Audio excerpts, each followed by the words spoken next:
भगवत गीता के अनमोल वचन। क्रोध से भ्रम पैदा होता है, भ्रम से बुद्धि अशांत हो जाती है। जब बुद्धि अशांत हो जाती है तब तर्क नष्ट हो जाता है। जब तर्क नष्ट हो जाता है तब व्यक्ति का पतन हो जाता है। किसी दूसरे के जीवन के साथ पूर्ण रूप से जीने से अच्छा है कि हम अपने स्वयं के भाग्य के अनुसार अपूर्ण जिए। जो मन को नियंत्रित नहीं करते उनके लिए वह शत्रु के समान कार्य करता है। वह जो इस ज्ञान में विश्वास नहीं रखते मुझे प्राप्त किए बिना जन्म और मृत्यु का चक्कर का अनुगमन करते हैं। मन की गतिविधियों, होश, श्वास और भावनाओं के माध्यम से भगवान की शक्ति सदा तुम्हारे साथ है और लगातार तुम्हें बस एक साधन की तरह प्रयोग कर सभी कार्य कर रही है। आत्मज्ञान की तलवार से काटकर अपने हृदय से अज्ञान के संदेह को अलग कर दो। अनुशासित रहो, उठो। मनुष्य अपने विश्वास से निर्मित होता है। जैसा वो विश्वास करता है वैसा वो बन जाता है। नरक के 3 द्वार हैं, वासना, क्रोध और लालच। ऐसा कोई नहीं जिसने भी इस संसार में अच्छा कर्म किया हो और उसका बुरा अंत हुआ हो, चाहे इस काल में हो या आने वाला काल में। लोग आपके अपमान के बारे में हमेशा बात करेंगे। सम्मानित व्यक्ति के लिए अपमान मृत्यु से भी बदतर है। मन अशांत है और उसे नियंत्रित करना कठिन, लेकिन अभ्यास से इसे वश में किया जा सकता है। प्रबुद्ध व्यक्ति के लिए गंदगी का ढेर, पत्थर और सोना सभी समान है। निर्माण केवल पहले से मौजूद चीज़ों का प्रक्षेपण है। व्यक्ति जो चाहे बन सकता है यदि वह विश्वास के साथ इच्छित वस्तु पर लगातार चिंतन करें। जो भी मनुष्य अपने जीवन आध्यात्मिक ज्ञान के चरणों के लिए दृढ़ संकल्पों में स्थिर है वह सामान्य रूप से संकटों के आक्रमण को सहन कर सकते हैं और निश्चित रूप से यह व्यक्ति खुशियाँ और मुक्ति पाने के पात्र हैं। ज्ञानी व्यक्ति को कर्म के प्रतिफल की अपेक्षा कर रहे अज्ञानी व्यक्ति के दिमाग को अस्थिर नहीं करना चाहिए। हर व्यक्ति का विश्वास उसकी प्रकृति के अनुसार होता है। जन्म लेने वालों के लिए मृत्यु उतनी ही निश्चित है जितना कि मृत होने वालों के लिए जन्म लेना। इसलिए जो अभिप्राय है उस पर शोक मत करो।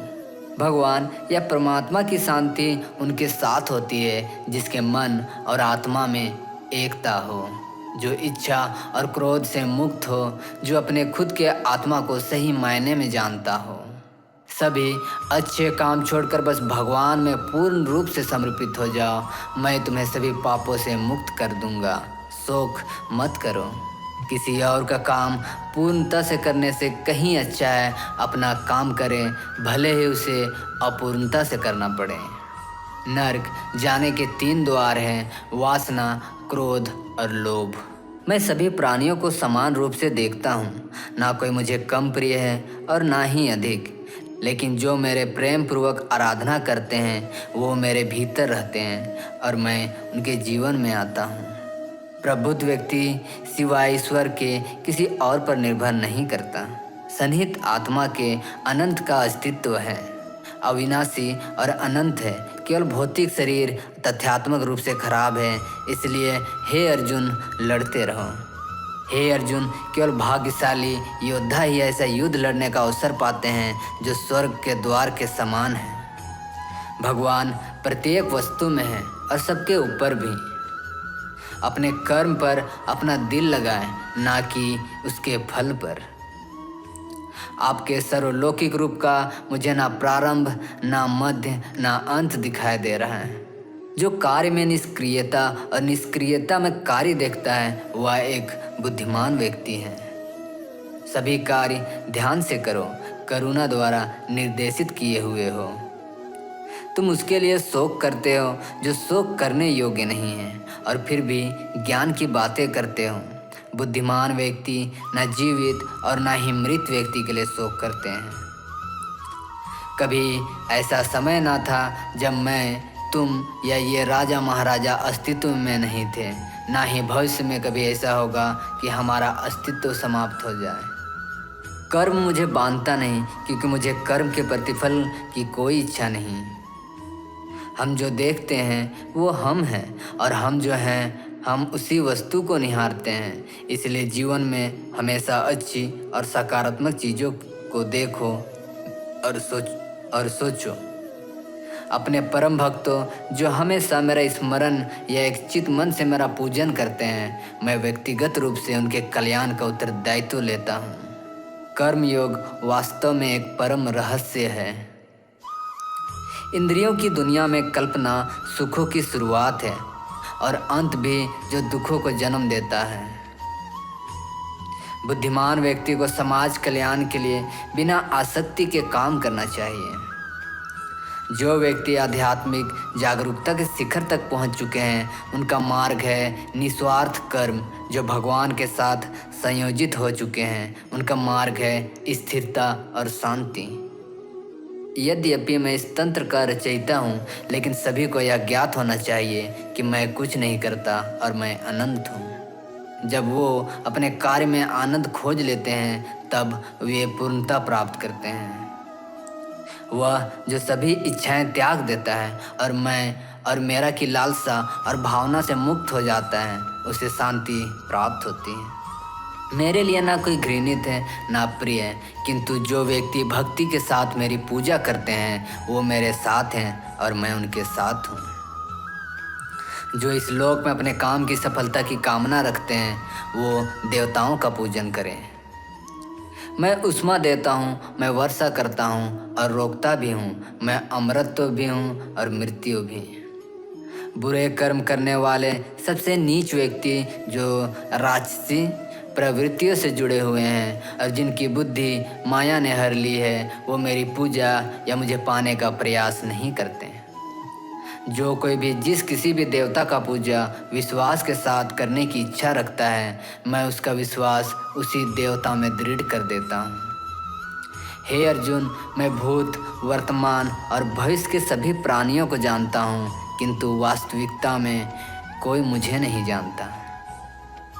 स्वर्ग प्राप्त करने और वहाँ कई वर्षों तक वास करने के पश्चात एक असफल योगी का पुनः एक पवित्र और समृद्ध कुटुंब में जन्म होता है। केवल मन ही किसी का मित्र और शत्रु होता है। मैं सभी प्राणियों के हृदय में विद्यमान हूँ। ऐसा कुछ भी नहीं, चेतन या अचेतन, जो मेरे बिना अस्तित्व में हो सकता है। स्वार्थ से भरा कार्य इस दुनिया को कैद में रख देगा। अपने जीवन में स्वार्थ को दूर रखें, बिना किसी व्यक्तिगत लाभ के। ज्ञानी व्यक्ति का ज्ञान और कर्म के एक रूप में देखता है, वही सही मायने में देखता है। सदैव संदेह करने वाले व्यक्ति के लिए प्रसन्नता न इस लोक में है और न कहीं और। अपने अनिवार्य कार्य करो, क्योंकि वास्तव में कार्य करना निष्क्रियता से बेहतर है। इस जीवन में ना कुछ खोता है ना व्यर्थ होता है। उससे मत डरो जो वास्तविक नहीं है, ना कभी था ना कभी होगा। जो वास्तविक है वो हमेशा था और उसे कभी नष्ट नहीं किया जा सकता। अप्राकृतिक कर्म बहुत तनाव पैदा करता है। मैं उन्हें ज्ञान देता हूँ जो सदा मुझसे जुड़े रहते हैं और जो मुझसे प्रेम करते हैं। मेरी कृपा से कोई सभी कर्तव्यों का निर्वाह करते हुए भी बस मेरी शरण में आकर अनंत अविनाशी निवास को प्राप्त करता है। बुद्धिमान व्यक्ति कामुक सुख में आनंद नहीं लेता। मैं धरती का मधुर सुगंध हूँ, मैं अग्नि की उष्मा हूँ, सभी जीवित प्राणियों का जीवन और सन्यासियों का आत्मसंयम हूँ। वह जो वास्तविकता में मेरे उत्कृष्ट जन्म और गतिविधियों को समझता है, वह शरीर त्यागने के बाद पुनः जन्म नहीं लेता और मेरे धाम को प्राप्त होता है। कर्म उसे नहीं बांधता जिसने काम का त्याग कर दिया है।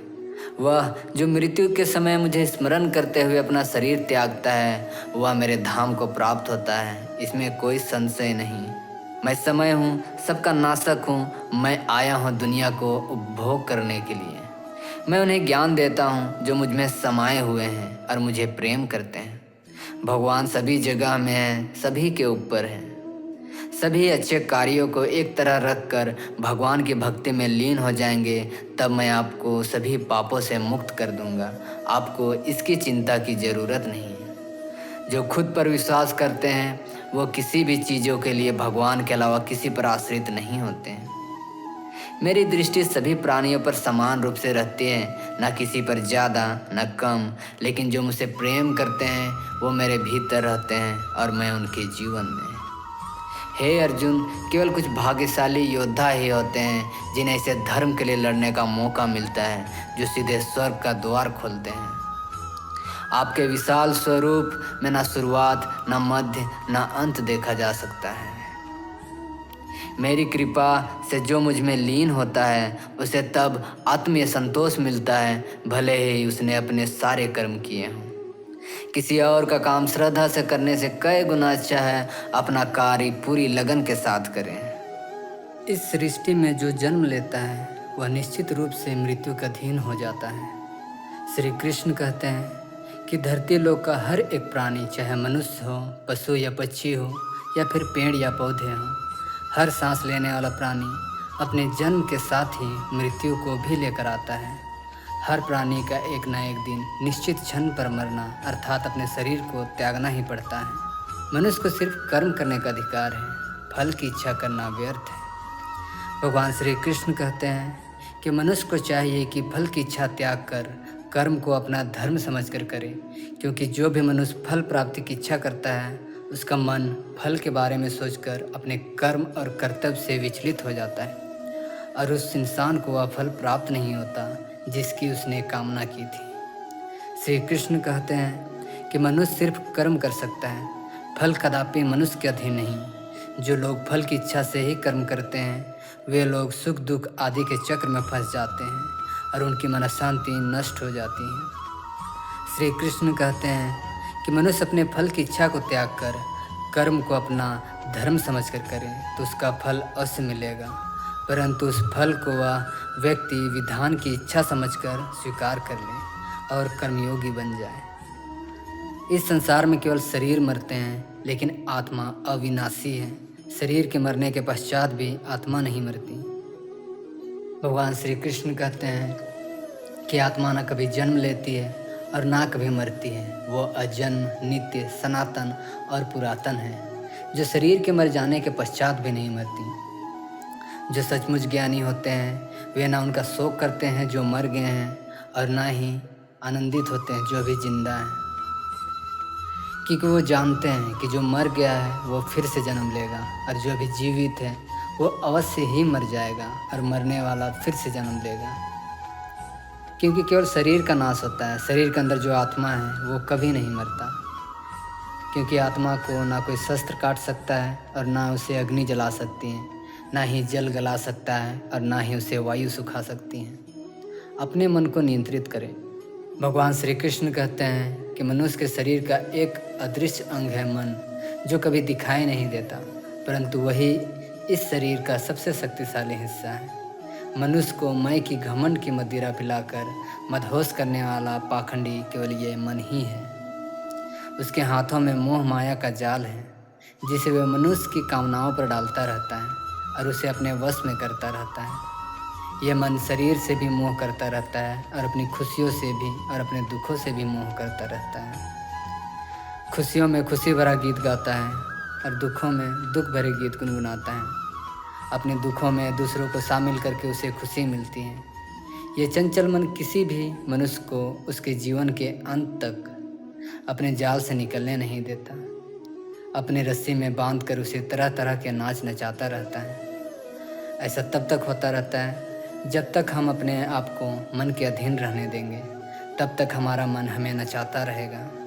मनुष्य को इतनी भी फुर्सत नहीं देता कि वो अपने अंदर झांक कर अपनी आत्मा को पहचाने और आत्मा के अंदर जिस परमात्मा का प्रकाश है उस परमात्मा का साक्षात्कार करें।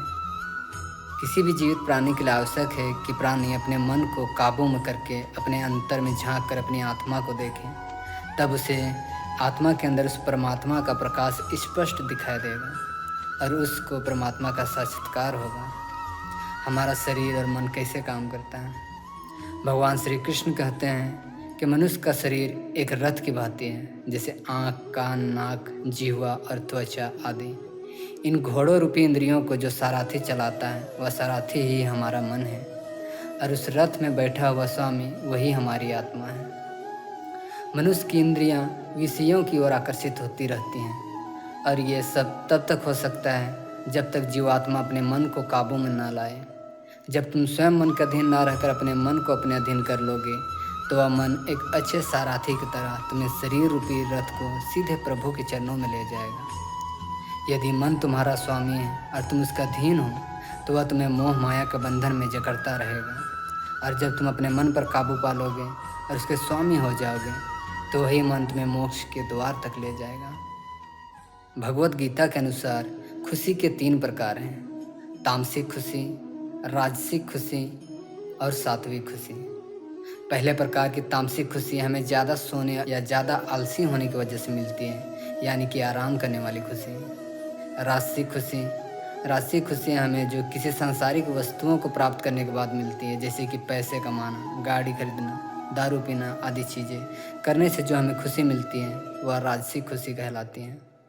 सात्विक खुशी, तामसिक और राजसिक खुशी दोनों खुशियाँ अस्थायी होती हैं, पर सात्विक खुशी पहले हमें जहर की तरह कड़वी लगती हैं, लेकिन बाद में वह हमें शहद की तरह मीठी लगने लगती हैं। लंबे समय अंतराल और अस्थायी खुशी हमें अनुशासन और आध्यात्मिक शिक्षा ग्रहण करने से ही मिलती हैं, जिसे हम सात्विक खुशी कहते हैं। श्री कृष्ण कहते हैं कि संसार में 2 महत्वपूर्ण वस्तुएं हैं, एक शरीर और दूसरा शरीर में रहने वाला आत्मा। इस शरीर में रहने वाला जो आत्मा है वो कभी नहीं मरता और जो शरीर है वो सदा कभी नहीं रहता। आत्मा एक शरीर छोड़ता है और दूसरा शरीर धारण कर लेता है, बिल्कुल वैसे ही जैसे मनुष्य अपने पुराने कपड़े उतार कर नए कपड़े धारण कर लेता है। आत्मा नित्य है, वो नहीं बदलता, इसलिए वो नहीं बदलता, परंतु शरीर नश्वर है, इसीलिए एक ही आत्मा अनेक शरीर बदलते हैं। इसलिए हर जन्म में हमारी आत्मा नए नए शरीर धारण कर लेता है। भगवान श्री कृष्ण कहते हैं कि अगर कोई सांप किसी मनुष्य को आकारण काटता है तो उस सांप को उसका पाप नहीं लगेगा, और ठीक उसी तरह शेर दूसरे जानवर की हत्या करता है तो उसे पाप नहीं लगेगा। पाप पुण्य का लेखा केवल मनुष्य का बनता है। इसका अर्थ यह है कि अगर कोई पशु किसी का आकारण हत्या कर देता है तो उसे पाप नहीं लगेगा, लेकिन मनुष्य अगर किसी भी जीवित प्राणी को आकारण हत्या कर देता है तो उसे उसका पाप लगेगा। क्योंकि इस पृथ्वी लोक पर समस्त प्राणियों में जो विवेकशील हैं वो अच्छे और बुरे की पहचान रख सकता है, और वह मनुष्य है, और मनुष्य को छोड़कर कोई ऐसा प्राणी नहीं कर सकता। इसलिए जब मनुष्य अपने पाप और पुण्य भोग लेता है तो उसे फिर से मनुष्य की योनि में भेज दिया जाता है। एक ही कर्म किसी के लिए पाप बन जाता है और किसी दूसरे के लिए पुण्य बन जाता है। एक मनुष्य किसी कमज़ोर और बूढ़े व्यक्ति का धन लूटने के लिए उसकी हत्या कर देता है तो उस व्यक्ति को निश्चित ही उसके द्वारा किए गए कर्म का पाप लगता है। और यदि कोई दुष्ट मनुष्य किसी स्त्री को जबरदस्ती अपवित्र करने की कोशिश कर रहा हो तो उस स्त्री की रक्षा करने के लिए अगर कोई व्यक्ति उस दुष्ट मनुष्य की हत्या कर देता है तो उसे पाप नहीं लगता बल्कि पुण्य लगता है। कर्म तो वही रहता है, किसी की हत्या करना, परंतु कर्म के पीछे की भावना क्या है और मारने वाले की नीयत क्या है, इसी के फर्क से एक ही कर्म किसी के लिए पाप हो सकता है और किसी दूसरे के लिए पुण्य हो सकता है। जिस भावना और नियति से मनुष्य कर्म करता है उस नियत के कारण ही एक ही कर्म किसी के लिए पाप बन जाता है और किसी के लिए पुण्य बन जाता है। कर्म किस ज्ञान के द्वारा ही मनुष्य को कर्म, विकर्म और अकर्म की पहचान होती है। इसका अर्थ यह है कि मनुष्य जब निष्काम भावना से कर्म करता है तो उस कर्म का फल उसे नहीं भोगना पड़ता, इसलिए वह अकर्म हो जाता है। कर्म उसे कहते हैं जिसे सकाम भाव से और फल की इच्छा से किया जाता है, उसका फल मनुष्य को उसके कर्म के अनुसार अवश्य मिलता रहता है। हर मनुष्य का प्रथम धर्म व्यक्तिगत है और अपने धर्म का विधान मनुष्य खुद बनाता है।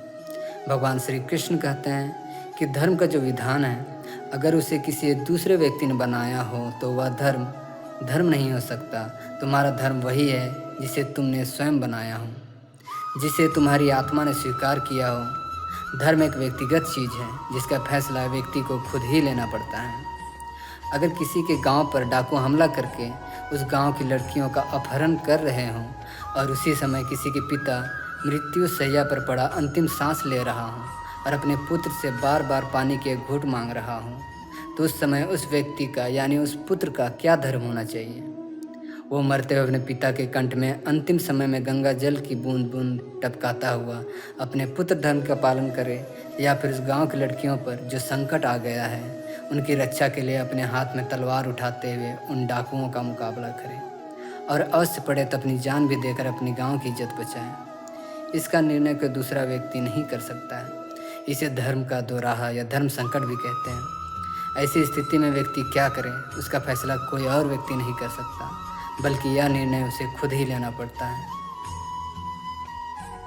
ना हार चाहिए, ना जीत चाहिए। जीवन में सफलता के लिए परिवार का साथ और कुछ अच्छे मित्र चाहिए। जीवन में समय चाहे जैसा भी हो, परिवार के साथ रहो। सुख हो तो बढ़ जाता है और दुख हो तो बढ़ जाता है। रिश्तों को निभाने के लिए वक्त निकालिए। कहीं ऐसा ना हो जब आपके पास वक्त हो तो रिश्ता ही ना बचे। इस संसार में कुछ भी अस्थायी नहीं है। श्री कृष्ण कहते हैं, तुम उसके लिए शोक करते हो जो शोक करने योग्य नहीं है, और फिर भी ज्ञान की बातें करते हो। बुद्धिमान व्यक्ति न जीवित और न ही मृत व्यक्ति के लिए शोक करते हैं। वह जिस ज्ञान में विश्वास नहीं रखते, मुझे प्राप्त किए बिना जन्म और मृत्यु के चक्र का अनुगमन करते हैं। अगर कोई मनुष्य हमारे साथ बुरा कर रहा हो तो उसे करने दो, यह उसका कर्म है और समय उसके कर्म का फल उसे जरूर देगा। लेकिन हमें कभी भी किसी के साथ बुरा नहीं करना चाहिए, क्योंकि यही हमारा धर्म है। आपका कर्म ही आपकी पहचान है, वरना एक नाम के हजारों इंसान हैं। धर्म केवल कर्म से होता है। कर्म के बिना धर्म की कोई परिभाषा नहीं है। कर्म किए जाओ, फल की चिंता मत करो। श्री कृष्ण कहते हैं, अपने जीवन में कभी भी ना किसी को आनंद में वचन दे, ना क्रोध में उत्तर दे और ना ही कभी दुख में निर्णय ले। किसी और का काम पूर्णता से करने से कहीं अच्छा है कि अपना काम करें, भले ही उसे अपूर्णता से करना पड़े। अगर तुम्हें किसी ने दुखी किया हो तो बुरा मत मानना। लोग उसी पेड़ पर पत्थर मारते हैं जिस पेड़ पर ज़्यादा मीठे फल होते हैं। अगर व्यक्ति शिक्षा से पहले संस्कार, व्यापार से पहले व्यवहार और भगवान से पहले माता पिता को पहचान ले तो जिंदगी में कभी कोई कठिनाई नहीं आएगी। अमीर बनने के लिए एक एक क्षण संग्रह करना पड़ता है, किंतु अमर बनने के लिए एक एक कण बांटना पड़ता है।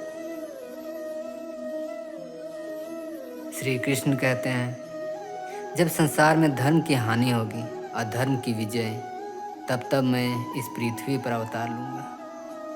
विषयों का चिंतन करने से विषयों की आसक्ति होती है, आसक्ति से इच्छा उत्पन्न होती है और इच्छा से क्रोध होता है, क्रोध से सम्मोहन और अविवेक उत्पन्न होता है। मन की गतिविधियों, होश, श्वास और भावनाओं के माध्यम से भगवान की शक्ति सदा तुम्हारे साथ है और लगातार तुम्हें बस एक साधन की तरह प्रयोग कर सभी कार्य कर रही है। हर किसी के अंदर अपनी ताकत और अपनी कमजोरी होती है। मछली जंगल में नहीं दौड़ सकती और शेर पानी में राजा नहीं बन सकता, इसलिए अहमियत सभी को देनी चाहिए।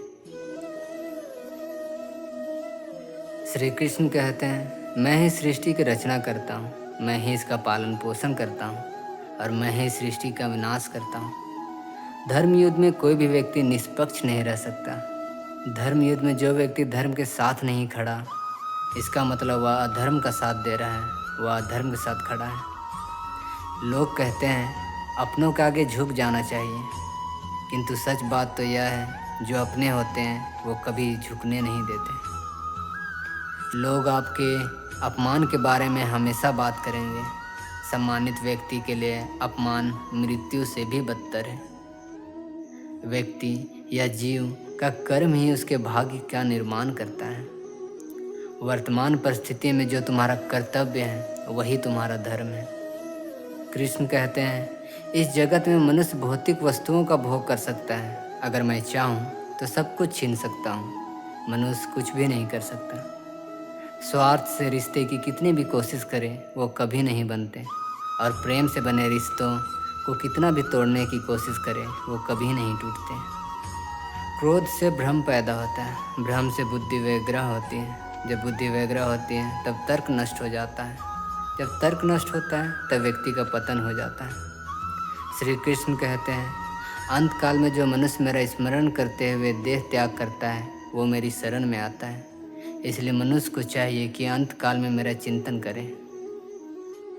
यह सच बात है कि भूल करके इंसान कुछ सीखता है, परंतु इसका यह मतलब नहीं कि वह जीवन भर भूल करता रहे और कहे कि हम सीख रहे हैं।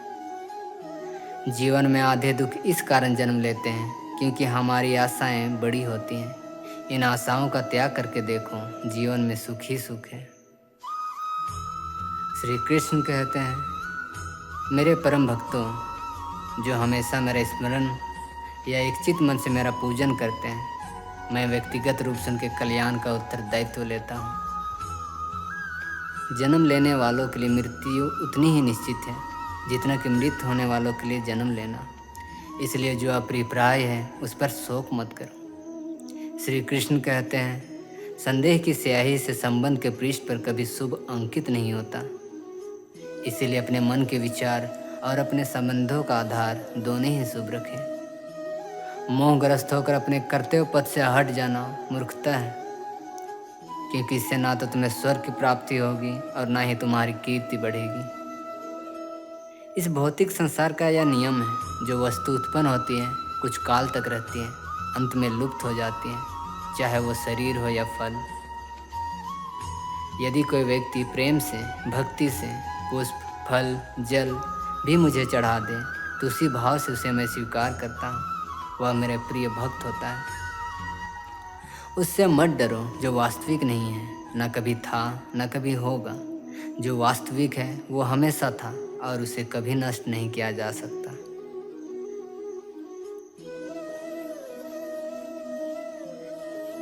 श्री कृष्ण कहते हैं, अगर तुम अपना कल्याण चाहते हो तो सभी उपदेशों, सभी धर्मों को छोड़कर मेरी शरण में आ जाओ। मैं तुम्हें मुक्ति प्रदान करूंगा। एक बार माफ़ करके अच्छे बन जाओ, पर दोबारा उसी इंसान पर भरोसा करके बेवकूफ़ कभी ना बनो। इच्छा पूरी नहीं होती तो क्रोध बढ़ता है और इच्छा पूरी होती है तो लोभ बढ़ता है। इसलिए जीवन के हर स्थिति में धैर्य बनाए रखना। जो हुआ अच्छा हुआ, जो होगा अच्छा होगा। स्वयं को मुझ पर छोड़ दो, अपने कर्म पर ध्यान दो। कर्म ऐसा जो स्वार्थ रहित, पाप रहित हो। श्री कृष्ण ने दुष्टों को अपनी गलती सुधारने का मौका दिया, क्योंकि वो किसी मनुष्य को नहीं, उसके अंदर की बुराई को मारना चाहते थे। श्री कृष्ण कहते हैं, हे अर्जुन, मैं भूत, वर्तमान और भविष्य के सभी प्राणियों को जानता हूँ, किंतु वास्तविकता में कोई मुझे नहीं जानता। वह दिन मत दिखाना कान्हा कि हमें खुद पर गुरूर आ जाए। रखना अपने दिल में इस तरह कि जीवन सफल हो जाए।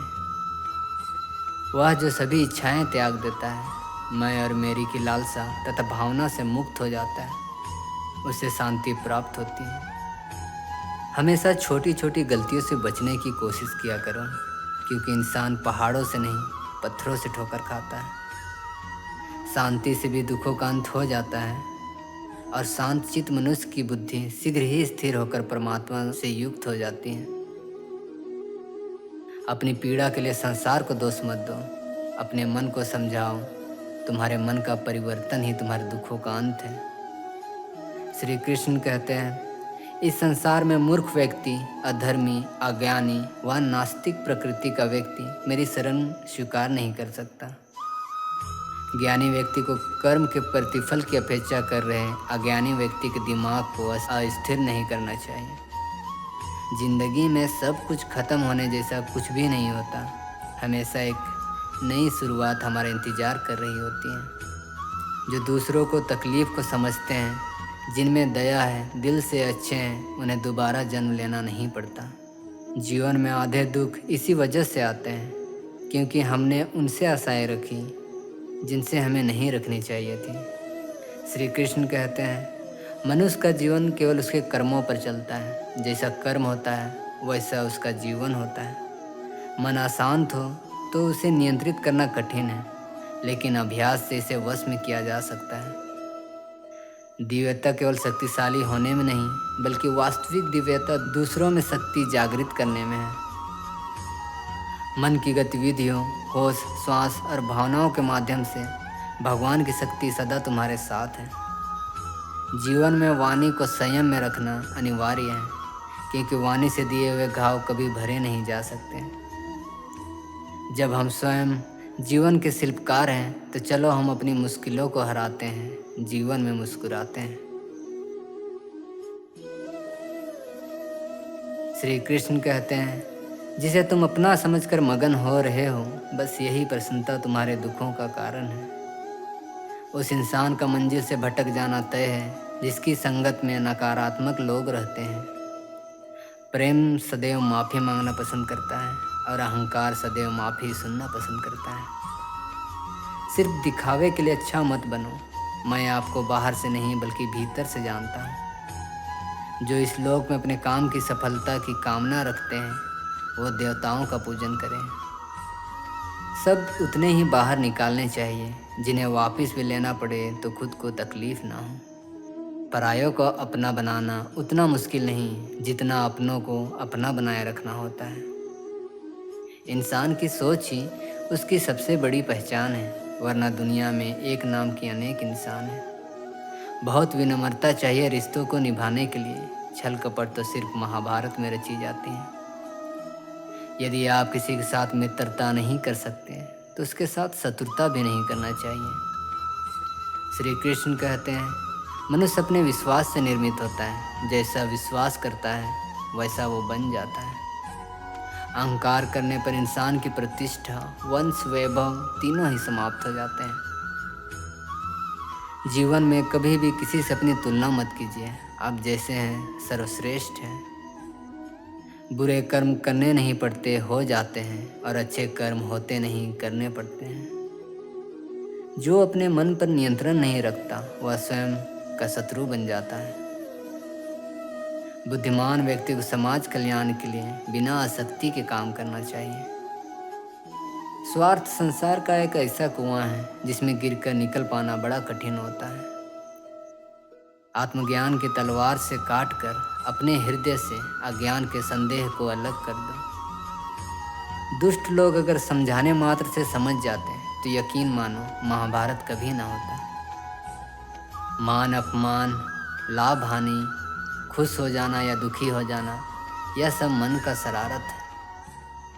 श्री कृष्ण कहते हैं, संतुष्ट मन इस विश्व का सबसे बड़ा धन है। भगवान प्रत्येक वस्तु में, प्रत्येक जीव में मौजूद है। आत्मा अमर है, इसलिए मरने की चिंता मत करो। आत्मा का अंतिम लक्ष्य परमात्मा में मिल जाना होता है। इंसान नहीं, उसका मन किसी का दोस्त या दुश्मन होता है। मन बहुत चंचल है जो इंसान के दिल में उथल पुथल पैदा कर देता है। जब वो अपने कार्य में आनंद खोज लेते हैं तब वो पूर्णता प्राप्त करते हैं। बड़प्पन वह गुण है जो पद से नहीं संस्कारों से प्राप्त होता है। प्रबुद्ध व्यक्ति के लिए गंदगी का ढेर, पत्थर और सोना सभी समान है। इस दुनिया में सब कुछ खोने योग्य है, केवल ज्ञान पाने योग्य है। इच्छाओं का त्याग करना ही खुशी का सबसे बड़ा कारण है। जब तकलीफ हो जीने में तो श्री कृष्ण को बसा लो सीने में। श्री कृष्ण कहते हैं, मेरे भी कई जन्म हो चुके हैं, तुम्हारे भी कई जन्म हो चुके हैं। ना तो ये मेरा आखिरी जन्म है और ना ये तुम्हारा आखिरी जन्म है। इंसान के बर्बाद होने के 6 कारण हैं: नींद, गुस्सा, डर, थकान, आलस और काम टालने की आदत। सत्य कभी नष्ट नहीं हो सकता, इसलिए सत्य कहने से मत डरो। लोग अक्सर सच कहने से बचते हैं या डरते हैं, पर सत्य कभी छुप नहीं सकता और ना ही कभी मिट सकता है। कितना भी छुपा ले पर सच तो उजागर हो ही जाएगा। इसलिए जो बात सच पर आधारित हो उसे करने या कहने और मानने से कभी नहीं डरना चाहिए। श्री कृष्ण कहते हैं, वह सब कुछ करो जो तुम्हें करना है, लेकिन लालच से नहीं, अहंकार से नहीं, वासना से नहीं, ईर्ष्या से नहीं, बल्कि प्रेम, करुणा, नम्रता और भक्ति के साथ करो। भगवान श्री कृष्ण इस अनमोल वचन के माध्यम से कार्य करने की नीयत का उल्लेख करते हैं। जब किसी भी कार्य करने में अगर लालच होगा, बेईमानी होगी, जलन होगी, तो वो काम ना तो सही होगा और ना ही उसके परिणाम फलदायी होंगे। इसके अतिरिक्त जिस कार्य को हम पूरे मन से प्रेम पूर्वक करेंगे तो वह न सिर्फ हमारे लिए बल्कि समाज के लिए भी फलदायक होगा।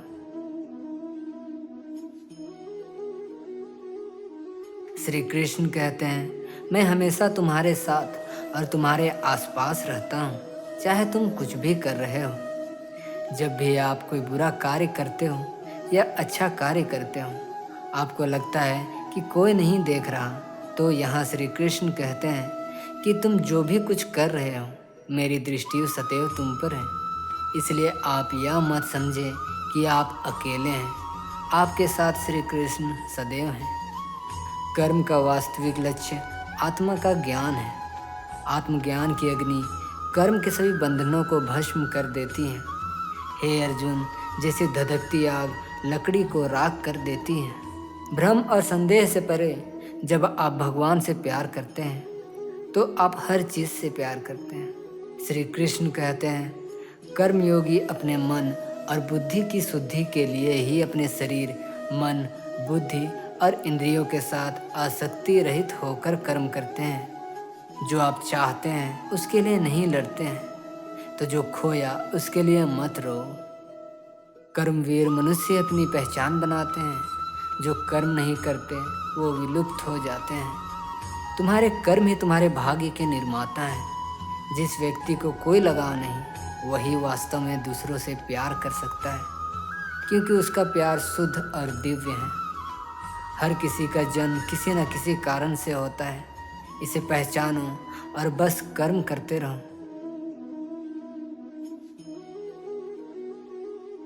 भगवान श्री कृष्ण कहते हैं, खुद पर विश्वास करो और बस अपना कर्म करते रहो। श्री कृष्ण कहते हैं, मैं सभी प्राणियों के हृदय में स्थित आत्मा हूँ। मैं सभी प्राणियों का आदि, मध्य और अंत भी हूँ। सभी जीव मुझ में हैं और मैं सभी जीवों में हूँ। पशुओं में मैं सिंह हूँ, पक्षियों के बीच चील गरुड़। मैं प्रहलाद हूँ जो राक्षसों के बीच पैदा हुआ, और उन सभी उपायों में मैं समय हूँ। सभी जीवों का निर्माता मैं हूँ। मैं ही अंधकार, मैं ही उजाला हूँ। हर व्यक्ति श्री कृष्ण से जुड़ा है और श्री कृष्ण हर व्यक्ति से जुड़े हैं। वही हमारे आदि, मध्य और अंत हैं। उन्हें प्राप्त करने का एकमात्र तरीका प्रेम है। श्री कृष्ण कहते हैं, मैं विधाता होकर भी विधि के विधान को नहीं टाल सकता। पृथ्वी, जल, अग्नि, वायु, आकाश, मन, बुद्धि और अहंकार, ये मेरे प्रकृति के 8 विभाग हैं। मनुष्य सब कुछ चाहता है, पर सब कुछ उसे नहीं मिल सकता। आपको जो नहीं मिला उसके लिए पश्चाताप मत करो, और जो आपसे खो गया, जो आपसे अलग हो गया, उसके लिए निराश भी मत हो। ठंड या गर्मी, सुख या दर्द का अनुभव करें। ये अनुभव क्षणभंगुर है। वो आते हैं और जाते हैं, उन्हें धैर्यपूर्वक सहन करें। कर्म करने वाला व्यक्ति ही कर्मवीर कहलाता है। इसलिए कार्य करते रहना खाली बैठे रहने से हमेशा बेहतर ही होता है। श्री कृष्ण कहते हैं, आत्मविनाश और नरक के 3 द्वार हैं, काम, क्रोध और लोभ। जो व्यक्ति कामी प्रवृत्ति का होता है, जिसके मन में लोभ होता है और जो अत्यधिक क्रोधी स्वभाव का होता है, उसके लिए नरक के द्वार सदैव खुले होते हैं। अर्थात ऐसे व्यक्ति को तो सिर्फ नरक में ही जगह मिलती है।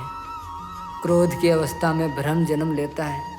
भ्रम बुद्धि को नष्ट कर देती है, और बुद्धि के नष्ट होते ही व्यक्ति का पतन हो जाता है। जिनके मन और आत्मा में सामंजस्य है, जो इच्छा और क्रोध से मुक्त है, जो अपनी आत्मा को जानते हैं, उनके साथ ईश्वर की शांति है। श्री कृष्ण कहते हैं, इस शरीर का मोह मत करो। यह तो माटी है, माटी में मिल जाएगा। अमर तो आत्मा है, जो परमात्मा में मिल जाएगी। लोग अपने शरीर को सुंदर बनाने में लगे रहते हैं, पर आत्मा की सुंदरता शरीर की सुंदरता से कहीं महत्वपूर्ण है।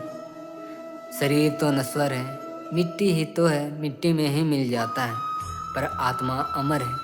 इसलिए आत्मा की सुंदरता पर ध्यान दो। आत्मा की सुंदरता अपने को श्री कृष्ण में लीन करने में मिलती है। अंत में सभी आत्माओं को परमात्मा में ही मिल जाना है। यही तो आत्मा का अंतिम लक्ष्य है। मनुष्य ही एक ऐसा प्राणी है जो कर्म करता है, इसलिए कर्म करना प्रत्येक व्यक्ति का धर्म भी है। श्री कृष्ण कहते हैं, जो हुआ अच्छा हुआ, जो हो रहा है अच्छे के लिए हो रहा है, जो होगा वो भी अच्छे के लिए ही होगा। तो सकारात्मक रहो और अपना कर्म करते रहो। धन है मनुष्य जन, स्वर्गवासी भी इस जन्म की कामना करते हैं, क्योंकि सच्चा ज्ञान और शुद्ध प्रेम मनुष्य को ही मिल सकता है। जो होता है अच्छे के लिए होता है।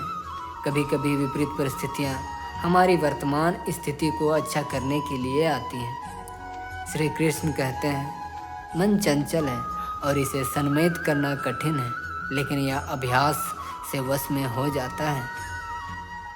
मन चंचल होता है या इधर उधर भागता है और किसी भी कार्य की एकाग्रता का दुश्मन है, लेकिन यदि व्यक्ति के वश में हो जाए तो इससे अच्छा कोई मित्र नहीं। मन को एकाग्र करना जरूरी है, बस थोड़े से प्रयास और अभ्यास की ज़रूरत है। यदि मन बेचैन है और इसे नियंत्रित करना कठिन है, तो अभ्यास के द्वारा इसे वश में किया जा सकता है।